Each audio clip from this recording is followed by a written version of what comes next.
Boa tarde, professor Marcelo Lara. Boa Boa tarde, Ana tarde, Beatriz. Lara. Boa tarde. Nós somos do projeto Constituição é Notícia e hoje nós vamos tratar um pouco acerca da ADPF 672. Gostaria primeiramente de agradecer a disponibilidade do professor Marcelo Lara em comparecer e hoje discutir conosco sobre essa ADPF. E gostaria também de dizer que vamos ler algumas perguntas de dois integrantes do nosso subgrupo de direitos políticos que, infelizmente, por problemas técnicos, não puderam comparecer. Dito isto, antes da gente começar de fato com a discussão sobre essa ADPF, eu gostaria de explicar de uma forma resumida o que é uma ADPF, que nada mais é do que uma sigla utilizada para denominar a arguição de descumprimento de preceito fundamental, que é uma das ações utilizadas em controle de constitucionalidade concentrado para evitar a lesão ou reparar a lesão a um preceito fundamental. E esse preceito fundamental, muito embora não haja uma especificação detalhada sobre o que ele seja, a doutrina majoritária vem entendendo que são conjuntos de direitos que são essenciais para a nossa vida em sociedade, como, por exemplo, os direitos fundamentais, os direitos sociais, os princípios constitucionais que são base do nosso Estado democrático de direito, os direitos políticos e entre outros. Então, temos um rol de preceitos fundamentais que é bastante amplo.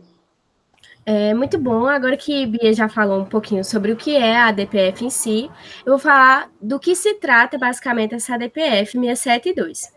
Mas antes disso, eu quero deixar bem elencado que é muito importante para a gente ter um acompanhamento bem legal sobre esse debate que a gente vai ter agora, a gente lê essa ADPF na íntegra. E para isso, o Constituição é Notícia vai disponibilizar a ADPF no blog, que o link está no nosso Instagram Constituição é Notícia, é só você acessar lá que você vai ter acesso à ADPF.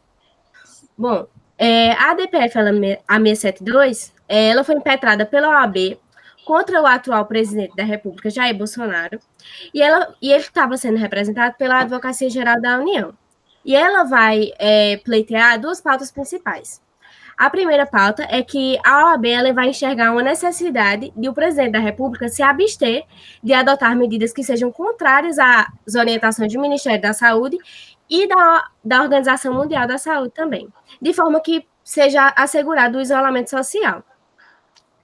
Já a segunda pauta, ela vai tratar sobre a solicitação feita pela OAB de que os estados e municípios eles possam gozar de autonomia para tomar as devidas medidas necessárias em relação ao funcionamento da economia e das regras de aglomeração de pessoas. Dessa forma, o ministro Alexandre de Moraes, que foi o relator da ação, ele decidiu por não acatar o primeiro pedido feito pela OAB, que estaria se tratando sobre a abstenção do presidente, justificando que o mesmo ele poderia ter um juízo de conveniência para escolher quais medidas atenderiam ou não o interesse público. Além disso, ele vai conceder, sim, a autonomia dos estados e dos municípios, pois essa hipótese ela já está elencada na nossa Constituição Federal. Professor Marcelo Lara, agora que nós já explicamos sobre o que trata essa ADPF, eu tenho a primeira pergunta. Um dos argumentos utilizados pelo Conselho Federal da OAB, que no caso foi a requerente dessa ação, era que o Poder Executivo estava interferindo demasiadamente nas atribuições dos estados e dos municípios no que tange as medidas adotadas para o enfrentamento do Covid-19. E a argumentação jurídica do Conselho Federal da OAB se pautava que essa interferência, de certo modo, estava ferindo um dos nossos princípios, que seria o federalismo. Eu gostaria que o senhor explicasse um pouco se essa argumentação jurídica merece prosperar, se ela é plausível, e também relacionasse com o nosso modelo de federalismo, que por muitos doutrinadores é tido como um federalismo às avessas, ou um federalismo à brasileira, visto que foi uma tentativa de implementar o modelo dos Estados Unidos, fazendo algumas adaptações no caso do Brasil. Sim. Bom, pessoal, inicialmente, boa tarde, né? Cumprimentar a Ana Beatriz e Dara, inclusive pela exposição que vocês fizeram inicial, brilhante, né? Acho que conseguiram concatenar a essência tanto do que é uma arguição de cumprimento fundamental, como colocar no devido contexto esse pedido, né, que foi feito recentemente. Com relação à pergunta, Ana Beatriz, é interessante pelo seguinte, essa ADPF, ela navega numa situação que aparentemente contraria a Constituição, mas ela encontra amparo no sentido da lei que regulamenta as arguições de descumprimento fundamental. Nós temos uma lei específica para isso no Brasil, é a Lei 9.882, de 1999, e lá o legislador, ao regulamentar as modalidades da ADPF, ele estabeleceu, inclusive foi uma situação bastante complexa, não foi algo que foi colocado em norma e sistematizado rapidamente, né? Ele estabeleceu entre os fundamentos da ADPF também, pessoal, quando houvesse uma controvérsia constitucional sobre lei ou ato normativo. E essa controvérsia constitucional foi, inclusive, objeto de uma ação de inconstitucionalidade em 2000, eu até anotei aqui para falar com vocês, eu vou procurar aqui a anotação, a 2231 de 2000, porque entendeu-se o seguinte, inicialmente, né, do ponto de vista de previsão constitucional, a lógica de uma arguição de descumprimento fundamental era você fazer um debate técnico sobre uma norma que tinha sido elaborada antes da Constituição, não havia perdido a sua vigência com o início da Constituição, mas ela, por algum motivo, ela se colocava incongruente com a ordem constitucional. Tanto que é muito comum a gente observar aí algumas videoaulas, alguns manuais um pouco mais resumidos, resumos, etc., que se diz a ação direta de inconstitucionalidade se aplica, né, ou se intenta, contra a lei que foi editada após a edição da Constituição e a arguição de descumprimento fundamental da lei que foi editada antes da Constituição. Mas, na verdade, essa disposição da norma específica que regulamenta a DPF, ela permite que você utilize a DPF para fazer um debate sobre incongruências entre textos constitucionais e textos infraconstitucionais, né, que pode acontecer no sentido de incongruência normativa, não especificamente no sentido técnico, no sentido de aplicabilidade. E foi justamente isso que propôs a OAB, quando ela diz que, aí tirando um pouco a questão das ações do presidente da República, né, que vocês colocaram muito bem, quando ela diz que a União concentrar para si a responsabilidade de regulamentar ou legislar através de decreto, né, atribuições que podem ser dos municípios ou dos estados, ela estaria concentrando nas suas mãos o poder de tratar de questões relativas à saúde ou assistência social, que são, obviamente, os grandes dois problemas aí nas ações de combate ao Covid-19. Então, quem puder, tiver a possibilidade de visitar o site do Supremo e analisar, né, essa DPF 672, que é um processo público e virtual, então a gente tem acesso a todas as peças, vai verificar que, bem no início, o Conselho Federal da OAB ele colocou como fundamentação desse pedido o artigo 23, inciso 2 da Constituição, o artigo 24, inciso 12 da Constituição e os artigos 196 e subsequentes. O que falam esses três artigos? O 23, inciso 2, fala sobre saúde. O 24, inciso 12, sobre assistência social. E o 196 em diante fala da saúde como um direito constitucionalmente previsto. E em ambas essas disposições, a Constituição deixa claro que essa atribuição de legislar sobre saúde e assistência social ela é concorrente entre os entes federativos, né? Então, de fato, se existe uma disposição nível federal que, ou de forma impositiva, ou por atravessar uma disposição estadual ou municipal, impede a efetividade dessas regulamentações estaduais, desde que não haja, logicamente, um conflito de hierarquização normativa em si, ou seja, existe uma disposição federal que garante um determinado direito, a estadual ou municipal gera aí uma redução ou empecilho desses direitos, é plausível você utilizar o modelo da ação de descumprimento de preceito fundamental para discutir essa incongruência que vai ser construída na ordem constitucional, aí sem nenhum problema, né? Nesse caso específico, aproveitando, Ana Beatriz, o que vem na pergunta, que é justamente o nosso modelo federativo, né?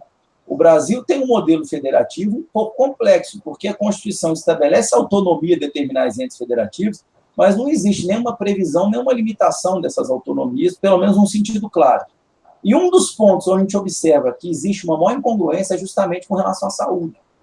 né? Nós temos atribuição partilhada entre todos os entes, mas nós não temos especificamente até onde vai, né, quais são as limitações ou até onde pode ir a atribuição de um determinado ente federativo para atuar em questões de saúde.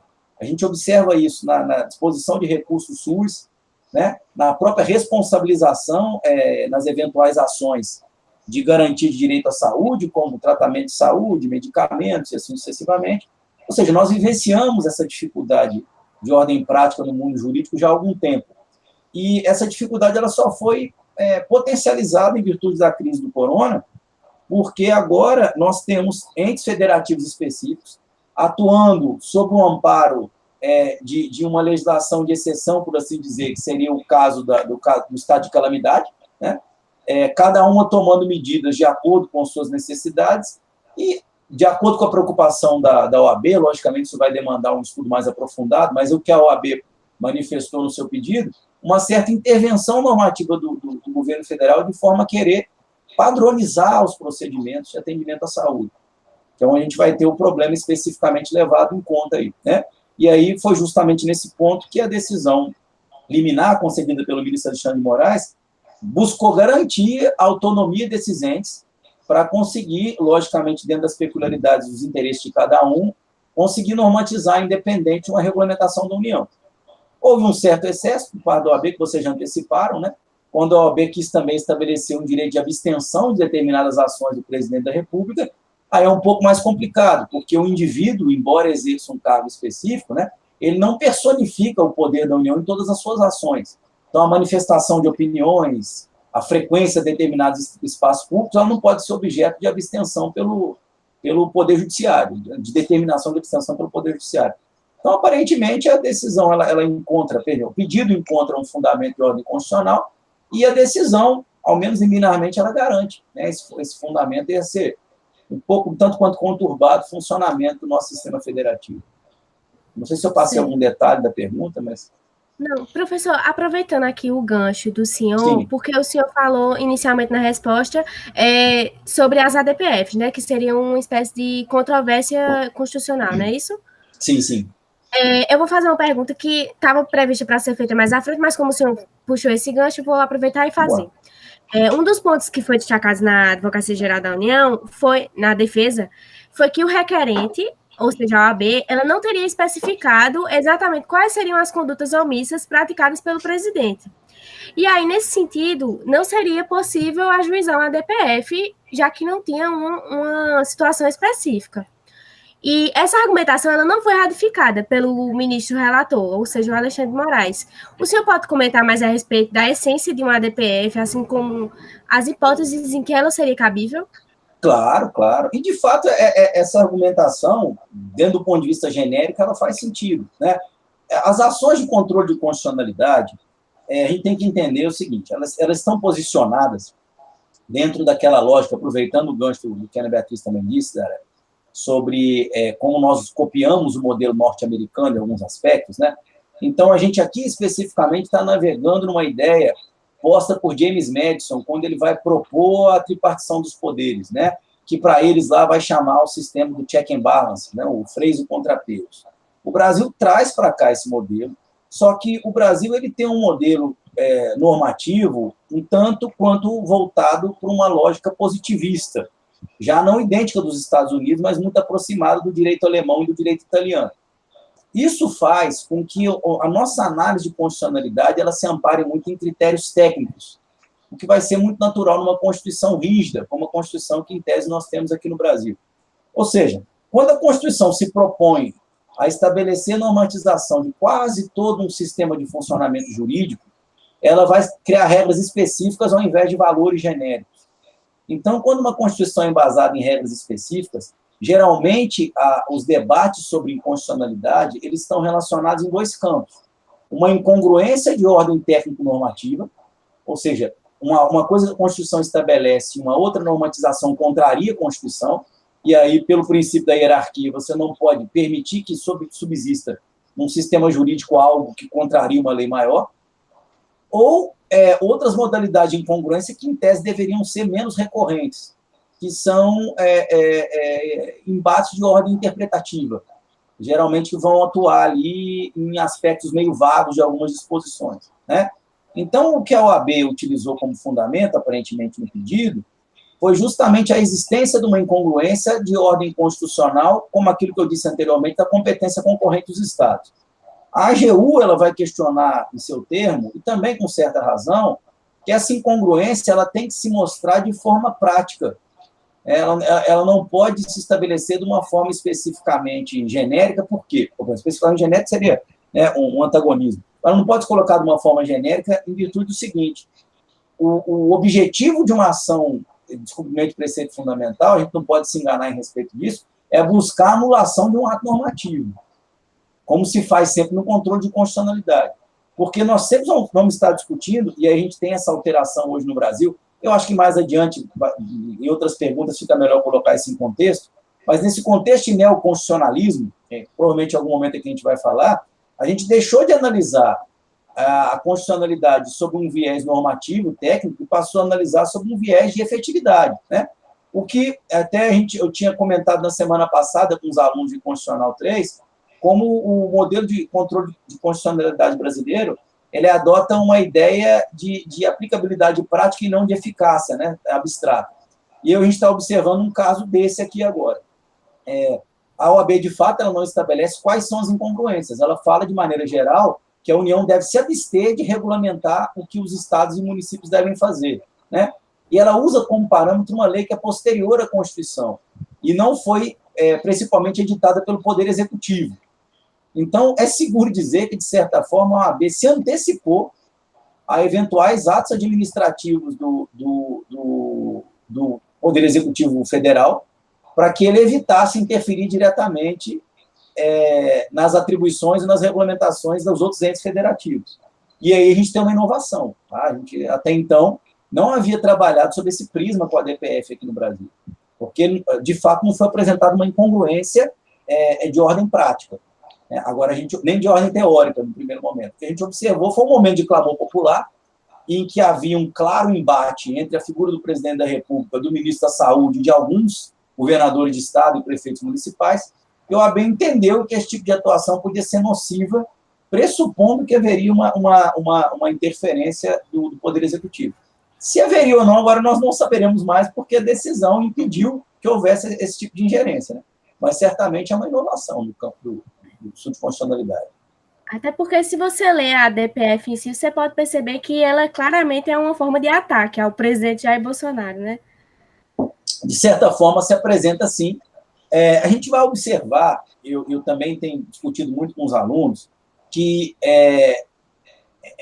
partidos políticos, associações classistas, sindicatos, têm utilizado muito das ações de controle de constitucionalidade para ampliar o debate político, para além daqueles ambientes onde eles estariam habilitados a levar esse debate. E o Supremo Tribunal Federal tem se mantido receptivo a esse tipo de pedido. Então, é uma realidade que a gente vai observar no Brasil, até com uma certa constância, aparentemente, a partir daqui, e muitas vezes nós vamos encontrar mesmo esses traços de ou ataques pessoais ou ataques institucionais, sem especificamente a gente centrar no debate jurídico, certo? Isso é uma nova realidade que, infelizmente ou felizmente, né, porque se por um lado ela contraria bastante os pressupostos normativos essenciais, por outro lado ela gera também um dinamismo muito maior para os debates de ordem social, né? E isso vai ser uma realidade que a gente vai, provavelmente vai ser objeto de estudo. Eu acho que é o assunto da próxima década em direito constitucional e controle de constitucionalidade. Perfeitamente, professor Marcelo. Aproveitando essa deixa, eu vou fazer agora um questionamento que tem muito a ver com o que você já estava antecipando antes. É o seguinte: o Conselho Federal da OAB, em uma das suas argumentações, em um dos seus pedidos, pleiteava que o presidente da República, ele, na verdade, atuasse de forma mais efetiva em ações no que tange a auxílio das pessoas e dos sistemas que estivessem mais afetados do ponto de vista financeiro, que tivessem uma atuação mais abrangente nesse setor da sociedade, especificamente nas pessoas que realmente estavam sendo mais afetadas com a crise da pandemia. A grande questão é que o ministro relator Alexandre de Moraes, ele não acolheu esse pedido e, na verdade, falou que se fosse acolhido, seria, na verdade, uma interferência do Poder Judiciário nessa decisão que seria do Poder Executivo em realmente concretizar políticas públicas e etc. Porém, eu me perguntei se, caso o ministro relator ele acolhesse esse pedido, se nós não poderíamos ensejar a ideia que é muito suscitada pelo Luiz Roberto Barroso, como a ideia do ativismo judicial. E também queria que o senhor comentasse sobre a relação que o pensador Lenny Streck coloca muito em seus textos, de que atualmente as decisões, os julgamentos, elas estão desprezando a subsunção, ou seja, estão desprezando a aplicação daquela norma jurídica abstrata ao caso concreto, e prevalecendo uma questão de ponderação de princípios, e isso terminaria sendo, de certa forma, negativo, porque terminaria interferindo nesse nosso viés de separação de poderes e de atribuição de competências. É uma excelente pergunta. E, para dizer a verdade, algo um tanto quanto preocupante, porque, de fato, isso que você expôs e que Lenny Streck expôs, isso é notório que tem acontecido, né? Inicialmente, pegando o primeiro ponto da pergunta, quando a gente fala especificamente da forma que esses temas vão ser tratados, dessa responsabilização pessoal ou do presidente da República ou do Poder Executivo como um responsável, né, não vou dizer exclusivo, mas principal pela efetivação dessas medidas, a gente tem que tomar um pouco de cuidado pelo seguinte, a nossa organização, né, o nosso sistema federativo, ela descentraliza o poder em diversas camadas. E, geralmente, o Poder Executivo ele não age de forma livre e desimpedida, ele age amparado pelo princípio da legalidade. Então, é importante o envolvimento de outras esferas de poder também, exemplo do Poder Legislativo, né? Que se me permitem dizer, né, no contexto dessa crise, já que a gente está trabalhando uma decisão que é levantada no contexto da crise, eu acho importante trazer à baila o contexto da crise. No contexto da crise, o Poder Legislativo também tem sido deveras lento, assim, para dizer o mínimo, na especificação dessas medidas e no estabelecimento desses parâmetros. Então, eu acho, nesse ponto, eu acho acertada a ponderação do Alexandre de Moraes, porque eu acho que você tem um sentido duplo aí. No primeiro sentido, na primeira parte desse sentido, eu entenderia que ele quer limitar um pouco a interferência do Poder Judiciário sobre os demais poderes, para evitar, assim, que o Poder Judiciário se sobressaia definitivamente sobre os demais poderes. Que eu acho que é o que vai dialogar, e eu endereço daqui a pouquinho, sobre o que diz o Lenny Streck. Mas, por outro ponto, também a gente tem que se preocupar com a possibilidade do Poder Judiciário se tornar uma modalidade de farol para onde todo mundo vai recorrer para tomar decisões definitivas no contexto da crise, até chegar um momento que ninguém mais vai tomar nenhuma medida antes que o Poder Judiciário seja consultado. E aí nós temos aí uma subversão completa do que seria um sistema de equilíbrio de poderes e de tripartição de poderes. Logicamente, a gente não vou fazer aqui nenhum juízo de valor sobre a intenção da OAB, né? Mesmo porque os interesses da OAB nesse tipo de pedido, a gente tem que analisar num contexto mais amplo, já que a OAB é uma instituição, uma sociedade representativa dos interesses da classe dos advogados. E, paralelamente, indiretamente, ela atuaria na defesa dos direitos humanos e fundamentais, por mais que desagrade ao Conselho Federal ouvir esse tipo de colocação, mas ela não deixa de ser real. Então, eu acho que essa preocupação do Poder Judiciário está relacionada a isso. E aí, nesse ponto, eu acho que você já antecipou a parte da resposta, né, Beatriz? Porque, de fato, se a gente analisa essa crítica feita pelo Lenny Streck, e uma que eu antecipei, de como a gente tem cada vez mais se amparado nessa visão norte-americana do controle de constitucionalidade, isso é perigoso pelo seguinte, a gente está criando um paradoxo jurídico, né?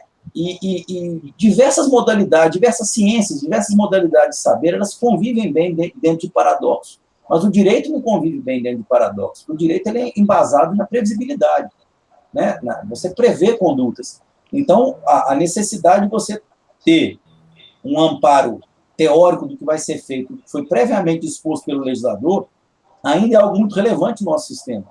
E a gente observa que existe esse afã de buscar sempre, através do Poder Judiciário, uma solução rápida. E aí, até apanhando o que eu disse, do fato dos partidos políticos levarem o debate político para o sistema judiciário, muitas vezes eles fazem isso porque tem uma antecipação de que no debate político tradicional a pauta não vai ser levada adiante.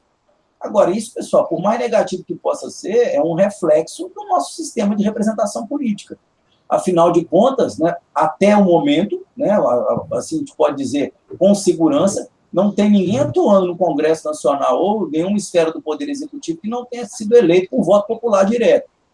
Então, a gente precisa se atrelar também a esses resultados. Eu concordo com o Lênin Streck nesse aspecto. É importante você aproximar o direito dentro de uma realidade social, muito importante, né? Agora, a gente tem que ter respeito também à manutenção de uma ordem jurídica que dê ao indivíduo, às instituições, uma certa previsibilidade. Senão vai chegar um momento específico que a gente vai votar um orçamento e vai dizer, vota esse orçamento de qualquer jeito, se der algum problema a gente joga para o Supremo ultrapassa isso. Ou vai sair alguma norma, faz a norma de qualquer jeito, eu não vou respeitar a norma, vou esperar o primeiro descumprir a norma e ver o que o Poder Judiciário se manifesta a respeito. Seria uma espécie de banalização, né, professor? Exatamente, só que é curioso, o que nós estamos banalizando não é especificamente o poder de um organismo, o poder de uma instituição, ou de um partido, ou de um político específico. Nós estamos banalizando o poder normativo do nosso sistema legal. A gente vai chegar num ponto específico que o cidadão ele pode até ter conhecimento da lei, mas ele vai dizer, não importa, vou esperar que as cortes decidam o que vai ser justo ou não. O que é típico de um sistema constitucionário. Então, você começa a agir de acordo com os costumes. E eu tenho uma preocupação muito grande com isso, porque Emile Durkheim, ele tinha dito, nas suas regras do método sociológico, ao falar sobre o fato social, que o direito nunca alcançaria o dinamismo das interações sociais. E a gente está chegando num ponto que existe uma aproximação muito grande entre o direito com seu dinamismo, através da teoria da decisão judicial, e as alterações sociais.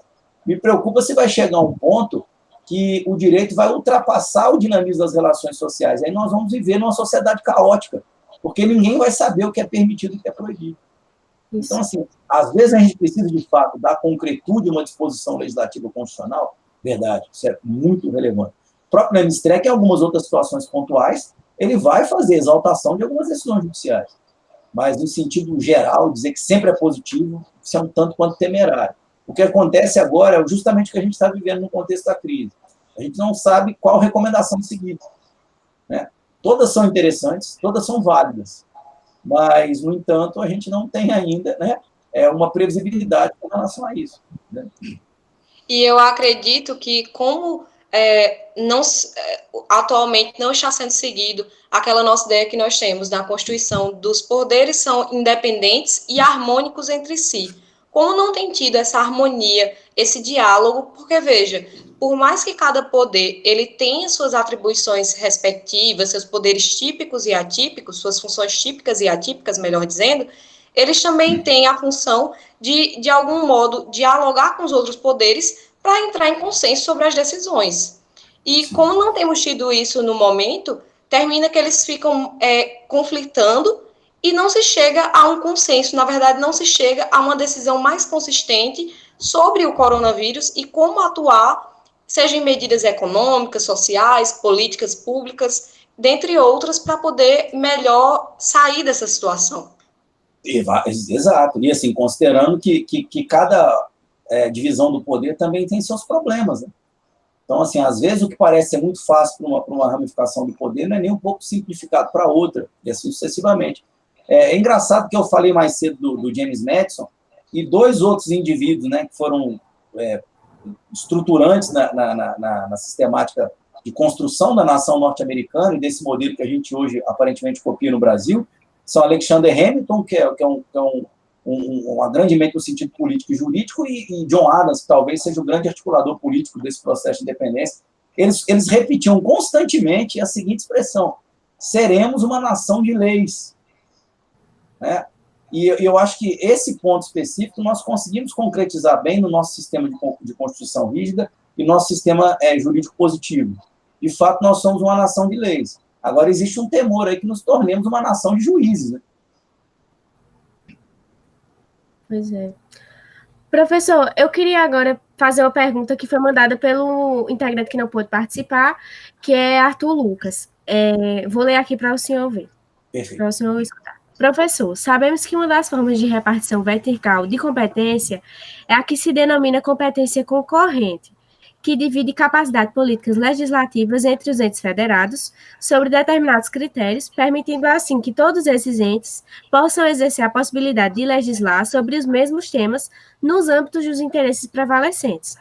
Acontece que, segundo a Fórmula Brasileira de Disciplina Constitucional das Competências Concorrentes, previu-se que a competência da União seria restrita às normas gerais sobre os temas repartidos, o que, sem dúvida, gera dificuldades na identificação exata dos limites em que pode atuar tal ente federado sem invadir a parcela de competência dos estados, Distrito Federal e municípios. Queria saber qual seria esse aspecto subjetivo das normas gerais e quais são as características. Pode a União conferir tratamento geral diverso entre si e os estados e municípios? Boa, boa. Sim e não, certo? De fato, é um desafio a competência concorrente, de fato, inclusive naquilo que a gente está debatendo nessa decisão, né? É relevante esse ponto da competência concorrente, mas a questão é, a União pode estabelecer critérios diferenciados naquilo que é de competência dela? Em regra, não, porque ela tem que manter uma certa isonomia. Mas, em casos específicos, você pode particularizar relações e pode fazer isso, né? Um exemplo disso, embora não seja especificamente no campo legislativo, foi a intervenção na segurança pública no estado do Rio de Janeiro, né? Apenas um ente federativo tinha essa necessidade específica. Outra também que não entra nesse campo de concorrência legislativa, competência legislativa concorrente, é o encaminhamento da Força Nacional para unidades da federação distintas, caso seja necessário. Nesse caso de regulamentação, pode acontecer situações em que a União tenha que apresentar uma disposição distinta de tratamento entre os estados. A gente pode, por exemplo, a título exemplificativo, considerar que somente uma ou duas regiões do país tivessem sido acometidas pelo coronavírus. Então, obviamente, uma legislação não podia ocorrer em âmbito geral. A questão, eu acho que está na diferença entre generalidade e especificidade. Até onde é necessário estabelecer generalidade e especificidade. Então, quando a gente fala de legislação do ponto de vista de saúde e assistência social, é interessante que a União estabeleça regras genéricas para que ela não interfira na autonomia dos entes federativos. Como, por exemplo, o nosso modelo constitucional ele não permite que um decreto ou uma lei federal, um decreto nacional, estabeleça um knockdown, em tese, para todo o território nacional, a não ser que seja estritamente necessário. Então, se a União, por exemplo, quiser revogar alguma ordem de lockdown, e eu acho que a preocupação da OAB estava relacionada a isso, como em alguns embates começou a ocorrer entre o governador do estado de São Paulo e o presidente da República, né? Então, a gente teve essa dificuldade também de estabelecer isso. Mas, de fato, não ocorreu nada concreto. Então, essa preocupação deve existir, né? A gente conseguir fazer essa diferenciação entre esses fatores. E aí entra, mais uma vez, naquilo que é a essência que vocês perguntaram primeiro, do cabimento dessa DPF, né? Porque a OAB ela precisa também, como impetrante, comprovar que existe uma incongruência entre disposições normativas federais, estaduais ou municipais específicas. Porque, para essa incongruência ocorrer, deve haver uma disposição do ente hierarquicamente superior que revoga ou inviabiliza o exercício de alguma disposição de um ente inferiorizado, o que aparentemente não aconteceu, certo? Então, é possível, né? Não tem como estabelecer qual é o parâmetro limite de genérico, porque cada situação vai depender disso. O auxílio emergencial é um bom exemplo, né? Ele estabelece de formas genéricas e a partir daí a gente não sabe qual região nós temos mais e menos beneficiados. Mas é um desafio, realmente a gente tem que analisar. É o famoso caso a caso. A gente tem que analisar na concretude de acordo com as situações vão surgir. E talvez isso se encaixe a ideia que se falava muito quando surgiu a ADPF. Existiam muitas críticas sobre como é que poderia realmente ser aplicado a ADPF. E talvez, mesmo atualmente, a gente já tendo uma análise jurisprudencial, uma análise doutrinária maior, ainda seja difícil estabelecer especificamente essa incongruência da norma. Agora aquela velha história, né? A gente não pode cercear o direito de se impetrar a ação, né? O que a gente exige e espera é que o Poder Judiciário seja mais criterioso ao analisar especificamente a ação nos seus elementos, né? Aí, nesse ponto, sim. Por exemplo, se a gente analisar do ponto de vista prático, essa decisão do Alexandre de Moraes de suspender os eventuais efeitos, né, ou impedir previamente, ela é incongruente dentro da nossa sistemática jurídica. Mas, provavelmente, ele antecipou, bom, se eu não fizer isso agora, amanhã estaremos julgando um caso concreto, né? Então, existe essa certa antecipação. E, de fato, o Poder Judiciário sempre vai ter essa liberalidade, né? Mas a gente tem que tomar um certo cuidado para não transformar isso em regra, senão a gente limita a produção legislativa, a atuação dos entes, e assim sucessivamente. Professor, eu ia fazer uma pergunta, mas como você tocou nesse ponto, eu vou fazer uma pequena colocação. Recentemente, essa ADPF ela foi julgada pelo relator ministro Alexandre de Moraes e foi uma decisão monocrática. E, recentemente, o ministro Marco Aurélio fez um pedido de que as ações, quando fossem destinadas a cessear, de algum modo, as medidas do Poder Executivo, fossem, na verdade, julgadas em pleno. Gostaria de saber um pouco da sua opinião sobre esse assunto. Olha, eu achei essa manifestação do Marco Aurélio acertada, certo? Por duas razões. Uma razão de ordem jurídica e uma razão de ordem política, já que a gente vive um momento político conturbado. No campo jurídico, eu acho importante a gente ter esse pronunciamento do Supremo Tribunal Federal como um todo, porque, como você já adiantou, né, Beatriz, existe uma decisão dessa, ela resulta em interferência em outros poderes, né? E, de certa forma, toda interferência em esfera de poder, ela traz consigo um certo grau de insegurança jurídica. Não é nada muito grande, mas é um certo grau de insegurança jurídica. Agora, se eventualmente uma decisão liminar dessa, que acaba produzindo efeitos automaticamente, ela venha a ser revogada pelo pleno, ou por uma turma julgadora, mas geralmente, nesse caso, como é a ação de constitucionalidade pelo pleno, a gente tem a possibilidade, o risco, de criar uma nova modalidade de incongruência na ordem jurídica, porque nós vamos ter agora aquela decisão não vale mais. Então, cria-se, no primeiro momento, uma incongruência, porque os indivíduos sentem que a segurança jurídica foi um pouco afetada através dessa interferência, e a segunda é uma análise um pouco mais, menos técnica e um pouco mais do ponto de vista popular, de que essa ideia de interferência do Poder Judiciário nos demais poderes, ela acaba ficando um pouco mais clara, né? Um pouco mais sensível, tangível, eu diria. Porque o indivíduo fala, olha, bom, se o ministro tomou uma decisão e depois o pleno revogou a decisão, significa que o ministro interferiu. Certo? Isso é uma coisa que eu não acho que é positiva. E no campo político, sem delongar muito no assunto, como vocês têm observado, acho que todos, as pessoas que também vão ver esse vídeo têm observado, nós vivemos um período político muito conturbado, de troca de acusações, de circulação de notícias, muitas delas que não são verdadeiras. Então, essa decisão, essa solicitação do Marco Aurélio, de certa forma, eu acho que ela resguarda o Supremo Tribunal Federal disso. Porque toda vez que uma decisão dessa sai monocraticamente, nós temos um embate público muito grande, que é pautado em argumentos ad hominem, que é importante estabelecer, que acaba personificando a decisão na figura do juiz que colocou, e aí se debate os seus vínculos, o seu ciclo de amizades, a sua vida antes do Supremo Tribunal Federal, o que pode ser até bom para o processo democrático de debate, mas muitas vezes não é bom para o exercício da democracia em si.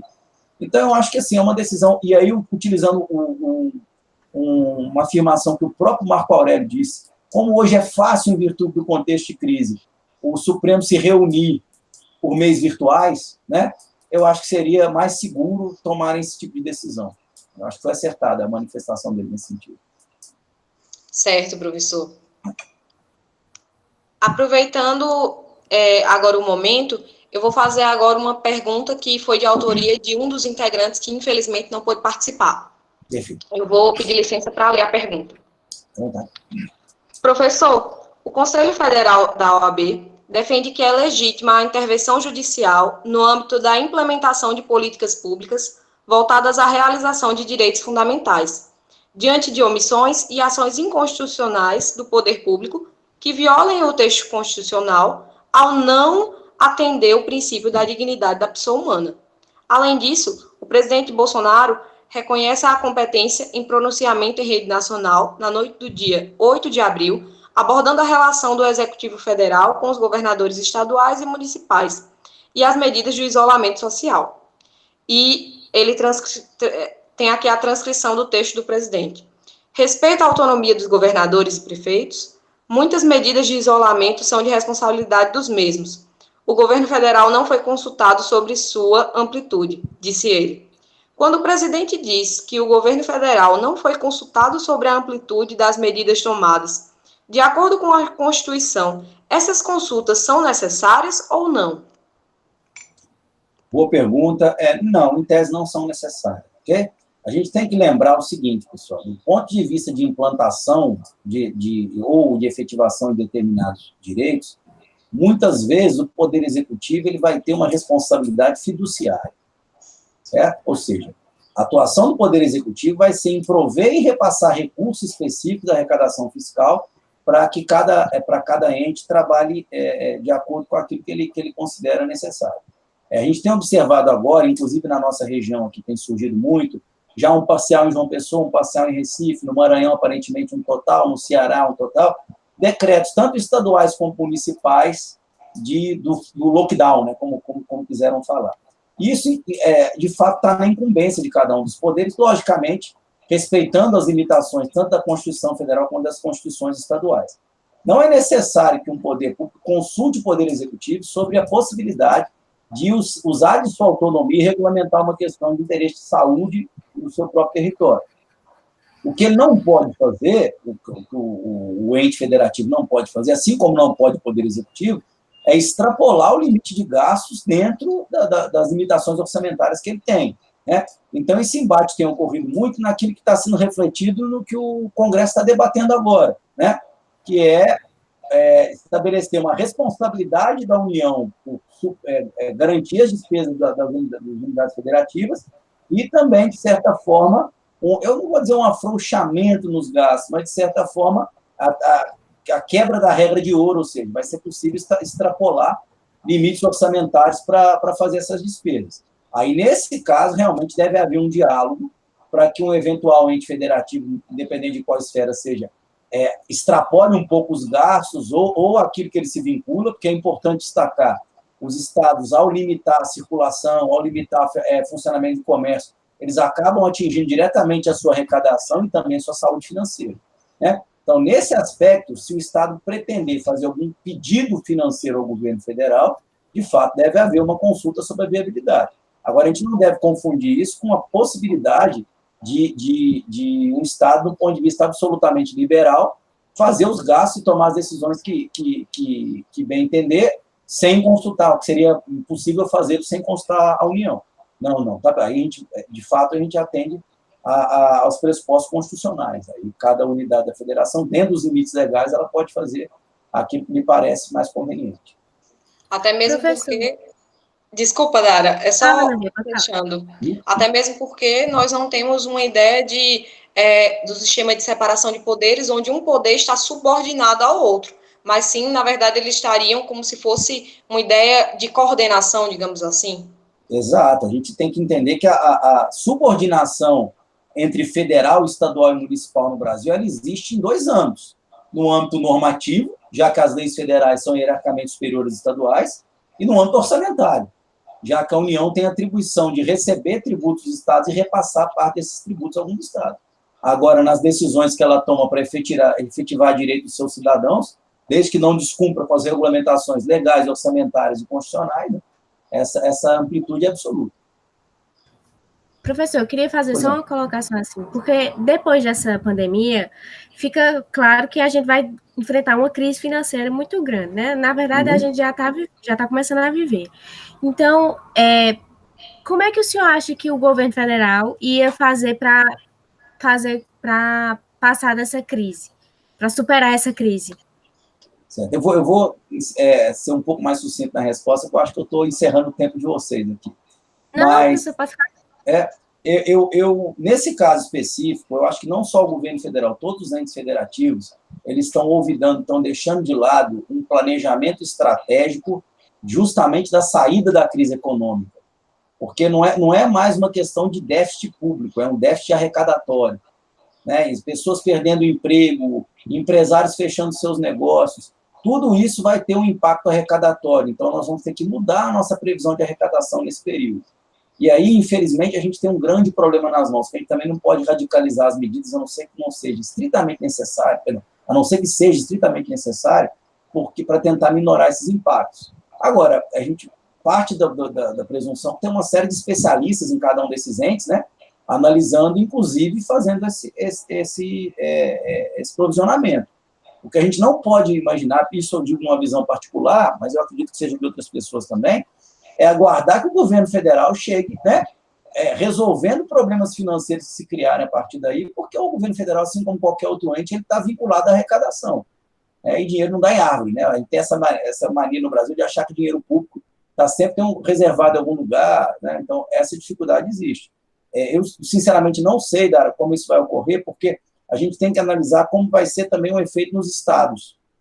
Que a queda de arrecadação do estado pode solicitar que esses estados peçam crédito ao governo federal, abram outras modalidades, outras linhas de crédito, né?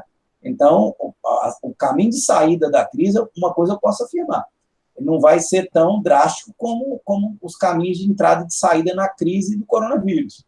A crise econômica ela vai atuar num panorama mais, infelizmente, mais lento. Pois é. Professor, só para finalizar aqui com o nosso debate, eu vou fazer uma última pergunta. Um dos principais pontos da DPF se refere aos comportamentos e os posicionamentos do Jair Bolsonaro em relação à atual pandemia. Por exemplo, o fato dele não levar a doença a sério, chamando a doença de gripezinha, incentivando a reabertura do comércio, entre outras coisas. Eu vi na internet alguns comentários nas redes sociais e eu gostaria muito de saber a opinião do senhor sobre o assunto. Que esses posicionamentos de Jair Bolsonaro, eles poderiam ser considerados um crime contra a humanidade. E pelo fato dele estar incentivando o contágio do Covid-19, e indiretamente ele está pondo em risco a população brasileira, né? A vida da sociedade, das pessoas. E esses posicionamentos, eles poderiam dar abertura ao processo de impeachment, pelo fato de se configurar como um crime contra a humanidade. E eu queria saber, até porque, antes mesmo da saída do ministro da Justiça, Sérgio Moro, já haviam sido protocolados mais de 20 processos de impeachment no Congresso Nacional. Aí eu queria saber se o senhor acha que esses realmente qualificariam esse tipo de crime e se eles realmente dariam abertura ao processo de impeachment. São duas questões diferentes aí. Inicialmente, eu acho essas disposições que seriam um crime contra a humanidade um tanto quanto hiperbólicas, né? Porque para você ter uma previsão de crime, você tem, obviamente, de acordo com a nossa sistemática, tem uma previsão clara do que significa o crime. Então, existe um certo exagero nisso. Eu acho que o descontentamento com as declarações que o presidente tem dado tem gerado esse comportamento e esse sentimento, né, de revolta, e algumas pessoas reagem dessa forma. Eu não acho que são recomendáveis esses pronunciamentos, eu dou uma opinião pessoal aqui, logicamente. Acho que eles, de fato, não auxiliam em nada no combate à crise, mas é um certo exagero atribuir a um crime contra a humanidade nesse aspecto, né? A gente precisaria de uma disposição específica. Os crimes contra a humanidade, né, eles estão previstos em regulamentações internacionais, são bastante claros. Genocídio, perseguição específica por motivos políticos, por motivos religiosos, né? Opressão de povos especificamente, né? Aparentemente não tem nada que estabeleça que colocar em risco de saúde alguns indivíduos, ou um grande número de indivíduos, configurarem um crime contra a humanidade. Mesmo porque seria extremamente difícil, se não que seja impossível, provar, né, que de fato houve um interesse em praticar esse tipo de conduta ou produzir esse tipo de resultado, e de fato também essas condutas teriam induzido pessoas ao contágio ou não. Agora, quanto ao processo de impeachment, aí a coisa é um pouco diferente, porque o processo de impeachment é um processo político, né? Então, assim, a gente não precisa necessariamente da ocorrência de um crime em todos os seus elementos para um processo de impeachment ser acolhido pelo Congresso e alguém ser impeachmentado pelo Senado. Isso é mais uma coisa que nós trouxemos dos norte-americanos, e cada processo de impeachment que nós passamos no Brasil, né, a gente tem clareza nisso. Algumas pessoas discutem na existência e inexistência de crime, mas deixam ao largo o fato do processo ser essencialmente político, já que ele tramita na mão de juízes leigos. Pouquíssimos membros do Congresso Nacional têm o preparo específico para conseguir compreender, dentro de uma ótica jurídica, se um crime ocorreu ou não. Então, assim, na minha visão, se é um crime contra a humanidade, não, eu acho que é um mau exercício de política, que até então não é criminalizado, mas que, eventualmente, isso pode fomentar um pedido, inclusive um pedido que obtenha sucesso, é perfeitamente possível. Pois é. Ana Bia, você está no mudo. Você está no mudo. Eu acho que o tempo mesmo. E, por fim, desculpa, mas agora não uma questão, um questionamento que eu trago, mas, na verdade, se o senhor teria algum texto, alguma indicação para quem for assistir esse debate de textos que tenham relação com o que trabalhamos aqui, como, por exemplo, o federalismo, a tripartição dos poderes, dentre outros. Na parte de federalismo e tripartição dos poderes, recentemente a gente tem discutido muito pouco isso.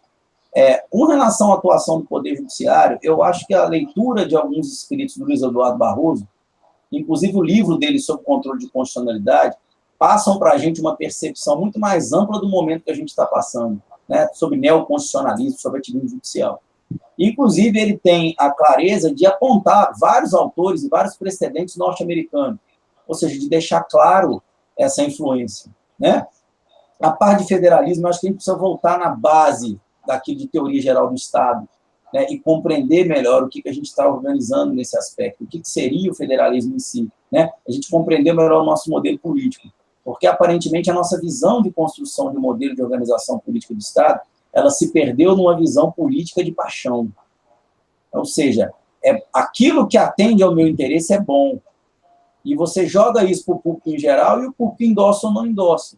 E a gente perde o tecnicismo da organização do Estado. Então, assim, eu recomendo, na parte de tripartição de poderes, voltar às bases, né?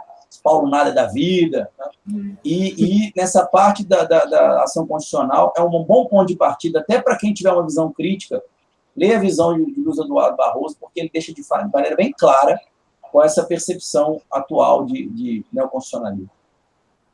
Concordo.